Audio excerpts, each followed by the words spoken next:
Good day, I'm Nick French of GHS Chemical Training and Consulting based here in Singapore. We provide training solutions for the globally harmonized system for hazardous chemicals, otherwise known as the GHS. I was recently presented with a comparison of two differing classifications for sodium tetraborate, otherwise known as borax. In the first part of this study, in an earlier clip, we looked at the classification of borax as a substance. This is a hazardous material that affects sexual function and fertility, as well as causing adverse effects on offspring. It is also an eye and skin irritant. In the second clip on this subject, I'll be discussing what happens when borax is diluted with water. Here we use cutoff values or concentration limits to classify mixtures based on the classification of the substance ingredient, its hazard, and its concentration level.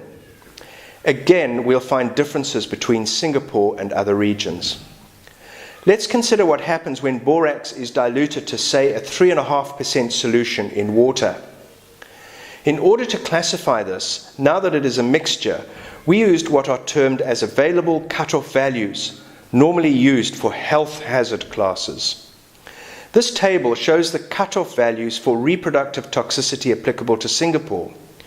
To use it, read off the category for that hazard class in the column on the far left. Assuming we have a category 2 case here, only if its concentration exceeds or is equal to 3% would we have a category 2 classification for that mixture, as highlighted in yellow. Thus, our 3.5% solution would be classified as a category 2 reproductive toxicant. If it were category 1, then at a greater than or equal to 0.3% concentration, a category 1 assignment kicks in, as highlighted in blue. So straight away we have a quick and simple means of classifying this mixture for reproductive toxicity. However, our same solution of 3.5% borax was classified as non-hazardous in Europe. Why? Further investigation revealed that in Europe the cutoff values used are higher than those in Singapore and only kick in at concentration levels greater than or equal to 4.5%, as defined by the European Commission. So once again we have two regions with different classification levels for the same hazard because of different cutoff values. The learning point here is that even if you have performed your classification in Singapore or used a classification derived from another source or country, it may not conform in other regions, just as we've witnessed here. My recommendation for those of you importing or exporting hazardous chemicals is to check the classifications of your product in that country before assuming that there is true harmony. You may need to make some adjustments here and there. This is because the GHS is still in its infancy with many questions and concerns.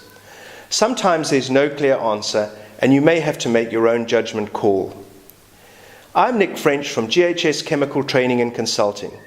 If we can help you with your GHS training program, especially for your workforce, email me at nick@ghschem.sg, or to find out more about our in-house workshops, visit www.ghschem.sg. Talk to you soon, and cheers for now.